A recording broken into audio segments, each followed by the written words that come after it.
If it's your first holiday without your kids, or that holidays look different this year because you're going through a divorce or you're separated or shit just looks different, let's talk about creative problem solving so that you don't have to be miserable and suffer for the next 6 weeks.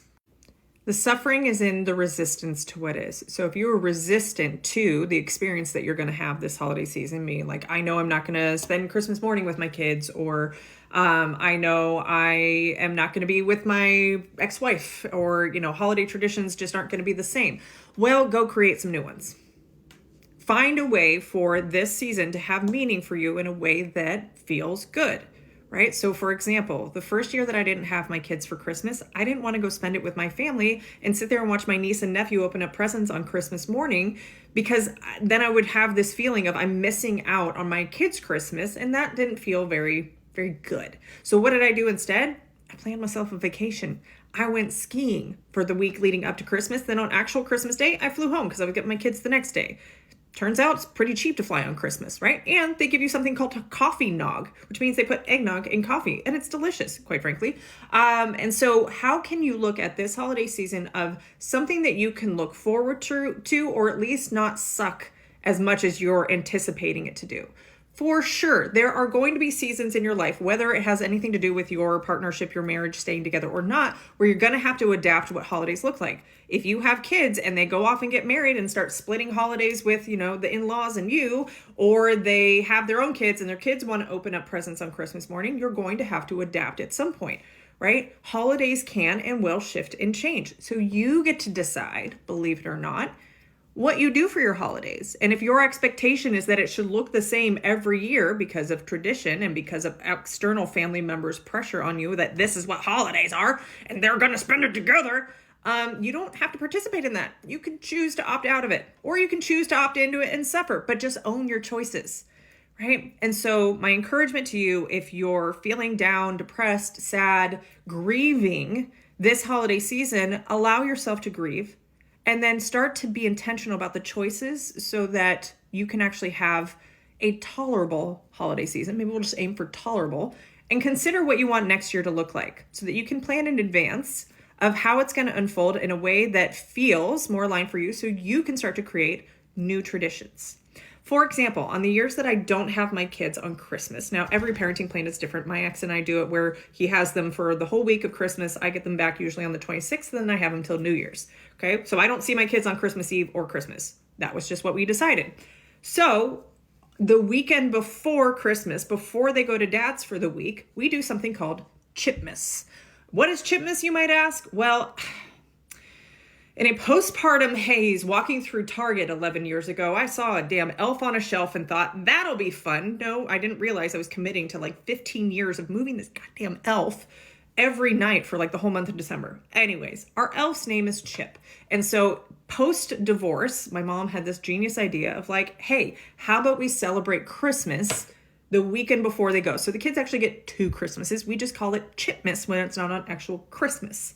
And that is something that, unfortunately for my ex-husband, he has to celebrate at his house now when I have the kids on Christmas, because they want Chipmas and they want Christmas. But my kids kind of get 2 Christmases, which they should, right? They have 2 different families now. And so we celebrate Chipmas, which is a way for us to have a version of Christmas in advance, because who cares, honestly, if Christmas is on the actual day or not.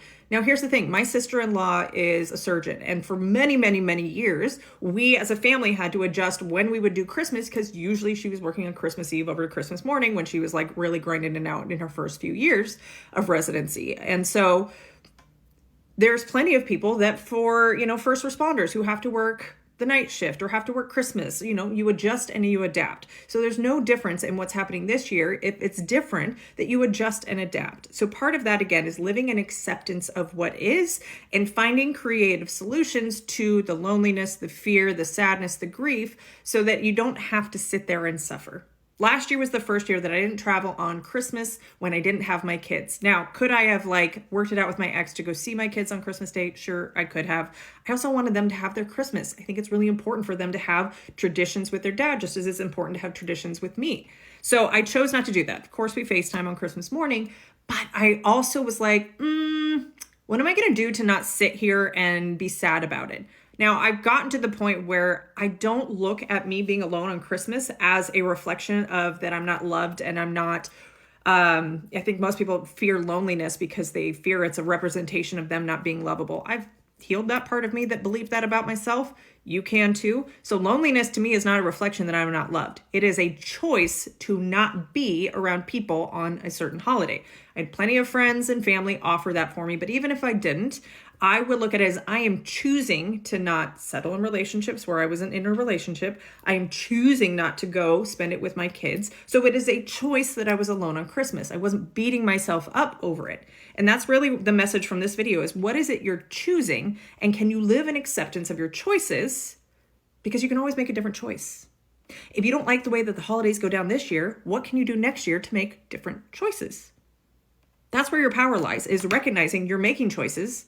Even not making a choice is a choice. So how are you the creator of the experience you're having instead of the passenger?